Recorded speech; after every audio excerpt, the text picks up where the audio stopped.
दोस्तों, हमारी पृथ्वी की तरह ही सूर्य की भी कई सतह होती हैं। इसके कोर से लेकर कोरोना तक प्रत्येक सतह का अपना एक विशेष गुण है। सूरज की संरचना बहुत ही जटिल है, इसलिए वैज्ञानिकों को अभी तक उसकी हर सतह की जानकारी ठीक तरह से नहीं पता। लेकिन इसके बावजूद वैज्ञानिकों ने इसके बारे में बहुत कुछ पता लगाया है। सूर्य की संरचना। सूर्य का केंद्रीय भाग कोर कहलाता है, जो नाभिकीय संलयन का केंद्र है, जहां हाइड्रोजन गैस सदैव हीलियम में परिवर्तित होती रहती है, जो सूर्य की शक्ति है। कोर में प्लाज्मा पदार्थ है, जिसका तापमान लगभग 1.5 करोड़ केल्विन होता है और 250 विलियन वायुमंडलीय दबाव है। सूर्य के केंद्र पर घनत्व पानी के घनत्व से 160 गुना अधिक है। सूरज का 95% हिस्सा हाइड्रोजन से बना हुआ है। नाभिकीय संलयन अभिक्रिया में प्रोटॉन संलयित होकर हीलियम बनाते हैं। इस अभिक्रिया में बहुत अधिक मात्रा में ऊर्जा उत्पन्न होती है। सूर्य में नाभिकीय संलयन से प्रत्येक सेकंड में 60 करोड़ टन हाइड्रोजन हीलियम में परिवर्तित हो जाती है। यह प्रक्रिया अगले 5.5 अरब वर्षों तक ऐसे ही चलती रहेगी। कोर से ऊपर की सतह को रेडिएटिव जोन कहते हैं। यह सतह कोर के लिए एक इंसुलेटर का काम करती है, जो कोर में बनी ऊर्जा को बाहर नहीं निकलने देती। एक प्रकार से यह कोर के तापमान को नियंत्रित रखती है। नाभिकीय संलयन के दौरान फोटॉन्स पैदा होते हैं, जिन्हें यह रेडिएटिव जोन बार बार अवशोषित करके उत्सर्जित करता रहता है। इस प्रकार से एक फोटोन को कॉन्वेक्टिव जोन तक पहुंचने में मिलियन साल लग जाते हैं। इस सतह का तापमान करीब 7 मिलियन केल्विन होता है। रेडिएटिव जोन से ऊपर की सतह को कॉन्वेक्टिव जोन कहते हैं। इस सतह का तापमान करीब 2 मिलियन केल्विन होता है और यह रेडिएटिव लेयर से ठंडी और कम घनत्व वाली होती है। इसमें ऊष्मा को सतह तक लाया जाता है। इस सतह पर विकिरण ज्यादा नहीं होता है, इसलिए पदार्थ रेडिएटिव जोन के कारण गर्म होता है। इससे ऊपर की सतह को फोटोस्फीयर कहा जाता है, जो प्रकाशमान होती है और हमें पृथ्वी से दिखाई देती है। इस सतह पर प्लाज्मा रहता है, जो आवेशित कणों से बना होता है, जो अत्यधिक चुंबकीय क्षेत्र को बनाता है। ये सूर्य की सबसे ठंडी सतह होती है और दानेदार नजर आती है। यहाँ का तापमान लगभग 6000 केल्विन होता है। इसी सतह पर सनस्पॉट बनते हैं। दोस्तों, सूर्य को सौर फिल्टरों से देखने पर इसकी सतह पर छोटे बड़े काले धब्बे दिखाई पड़ते हैं। उन्हीं को सौर कलंक या सनस्पॉट कहते हैं। इन धब्बों का व्यास करीब 5000 किलोमीटर तक हो सकता है। सौर कलंकों के आकार तथा संख्या में समय समय पर परिवर्तन होता रहता है। इनका तापमान अन्य क्षेत्रों से कुछ कम लगभग 3800 केल्विन होता है। ये धब्बे वैज्ञानिकों के अनुसार सूर्य के चुंबकीय क्षेत्रों में परिवर्तन से बनते हैं। सौर कलंकों का एक पूरा चक्र 22 वर्षों का होता है। पहले 11 वर्षों तक यह धब्बा बढ़ता है और बाद की 11 वर्षों तक यह धब्बा घटता है। पिछली बार सन 2012 में सौर कलंकों की सक्रियता चरम पर दिखाई पड़ी थी। वैसे वैज्ञानिक अभी भी सौर कलंकों को ठीक तरह से नहीं समझ पाए हैं। फोटोस्फीयर से ऊपरी परत को क्रोमोस्फीयर कहते हैं, जो सूर्य के वातावरण का भाग माना जाता है। यह सदैव एक ही स्थिर गति में रहता है। इसकी सतह लाल रंग की होती है और कम चमकदार होती है। यहाँ का तापमान लगभग 4500 केल्विन से लेकर करीब 8000 केल्विन तक होता है। अक्सर इस सतह से 1 लाख मील लंबी सोलर फ्लेयर्स निकलती हैं, जिसे सौर ज्वाला या सौर मैक्सिमा कहते हैं। यहाँ पर बड़े बड़े विस्फोट होते हैं, जिनसे हाई एनर्जी रेडिएशन निकलती है। सौर ज्वाला पृथ्वी पर आकाशीय बिजली की तरह गिर सकती है, जिससे पृथ्वी पर बिजली की लाइनों के अलावा संचार उपग्रह और संचार माध्यमों पर प्रभाव पड़ता है। ऐसा होने से कम्युनिकेशन और पावर सिस्टम पूरी तरह से ठप हो सकते हैं। क्रोमोस्फीयर के ऊपर के क्षेत्र को कोरोना या क्रीट कहते हैं। यह अंतरिक्ष में लाखों किलोमीटर तक फैला हुआ है। इस क्षेत्र का तापमान करीब 10 लाख डिग्री केल्विन तक होता है। सूर्य का यह क्षेत्र वैज्ञानिकों के लिए एक रहस्य बना हुआ है, क्योंकि कोर से 5 लाख किलोमीटर दूर होने के बावजूद यहाँ का तापमान करोड़ों डिग्री बना हुआ है, जो भौतिकी के नियमों का उल्लंघन करता है। यदि हम आग के पास जाएंगे तो तापमान बढ़ेगा और दूर जाएंगे तो वह घटता है, लेकिन यहाँ ऐसा बिल्कुल भी नहीं है। हम सूर्य की सतह से दूर इसके वायुमंडल में जाते हैं तो तापमान बढ़ने लगता है और कोरोना में पहुंचने पर यहाँ का तापमान कोर के बराबर हो जाता है। अभी हाल ही में एक उपग्रह द्वारा सूर्य के पास से खींची गई तस्वीरों से वैज्ञानिकों को कुछ सुराग मिला है। सूर्य की ऊपरी सतह हर वक्त उबलती रहती है और यह प्रक्रिया सूर्य की सतह पर हर वक्त होती रहती है, जो कि सूरज को बहुत ही उग्र बनाती है।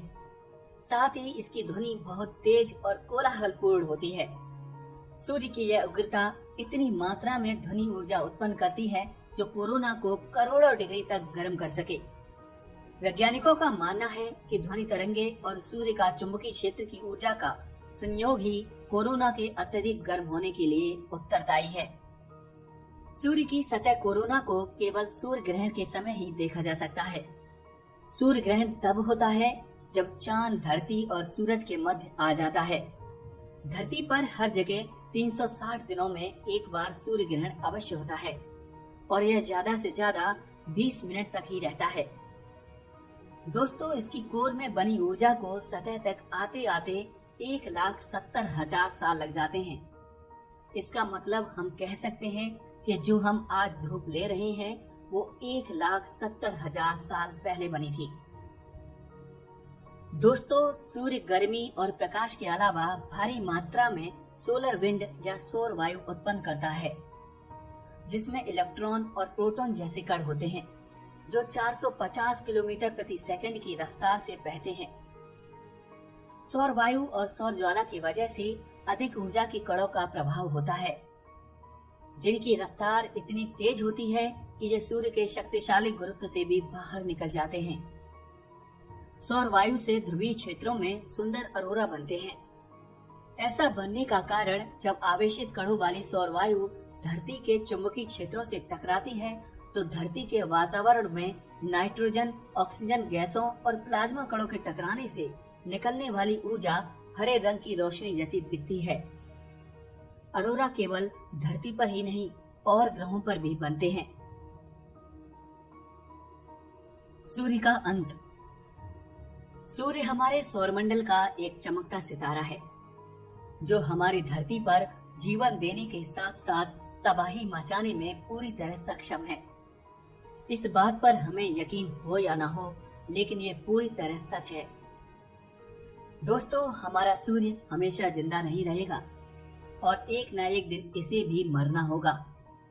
लगभग 1 अरब साल बाद हमारा सूरज अब से 40% अधिक चमकने लगेगा, जिससे हमारी पृथ्वी के सारे सागर और महासागरों का पानी उबलना शुरू हो जाएगा और भाप बनकर अंतरिक्ष में उड़ जाएगा। वैज्ञानिकों के अनुसार लगभग 5.5 अरब वर्ष बाद हमारे सूरज के अंदर की हाइड्रोजन खत्म हो जाएगी, जिसकी वजह से नाभिकीय संलयन की क्रिया खत्म हो जाएगी। यह ठंडा होने लगेगा और इसका गुरुत्वाकर्षण बल कमजोर होने लगेगा। इस अवस्था में हमारे सूर्य का अंदरूनी हिस्सा सिकुड़ने लगेगा, जिससे उसमें बहुत अधिक मात्रा में ऊष्मा पैदा होगी। यह ऊष्मा भीतरी हिस्से के बाहर बचे हाइड्रोजन को खत्म कर देगी, जिसके कारण नाभिकीय संलयन की क्रिया फिर शुरू हो जाएगी और इसकी कोर का तापमान फिर से करोड़ों डिग्री हो जाएगा, जिसकी वजह से इसका बाहरी आवरण फैलने लगेगा और हमारा सूरज अपने वास्तविक आकार से कई हजार गुना अधिक बड़ा और लाल रंग का हो जाएगा। सूर्य की इस अवस्था को लाल दानव या रेड जॉइंट कहते हैं। उस समय यह इतना बड़ा होगा कि पृथ्वी सहित बुध और शुक्र जैसे ग्रहों को ये निकल जाएगा।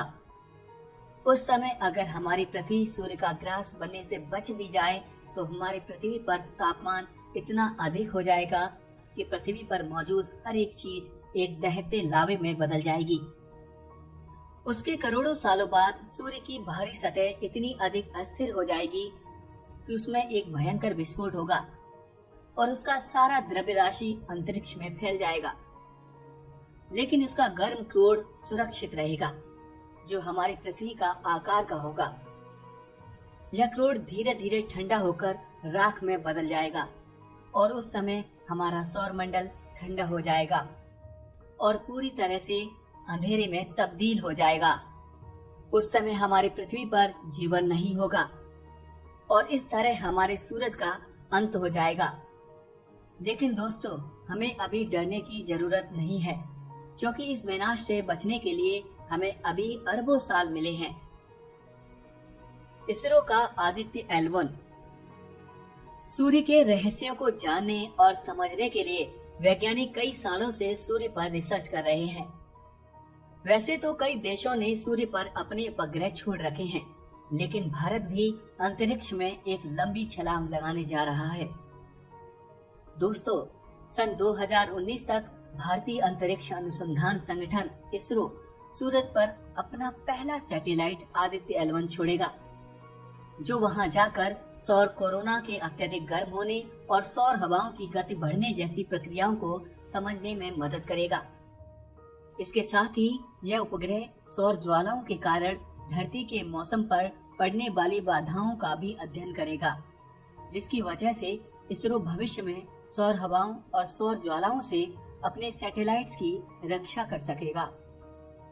आदित्य L1 का बजट 378.53 करोड़ रुपए है और ये अपने साथ 6 पेलोड्स लेकर जाएगा। इसे सूर्य के हेलो ऑर्बिट में लैग्रेंज पॉइंट पर लगाया जाएगा, जो पृथ्वी से 1.5 मिलियन किलोमीटर दूर होगा।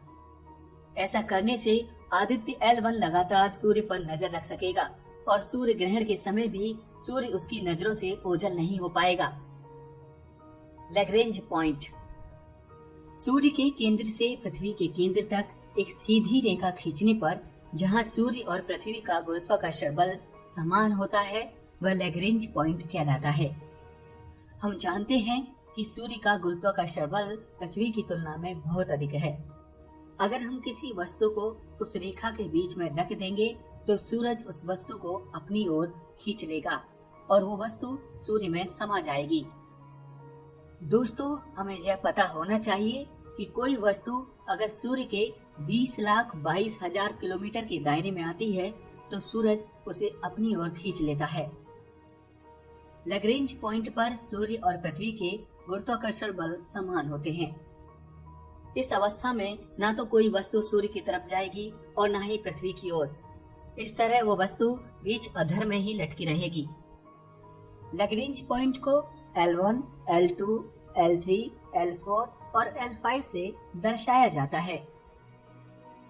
दोस्तों, अगर आपको ये वीडियो अच्छा लगा हो तो इसे लाइक करें और अपने दोस्तों के साथ इसे शेयर करें।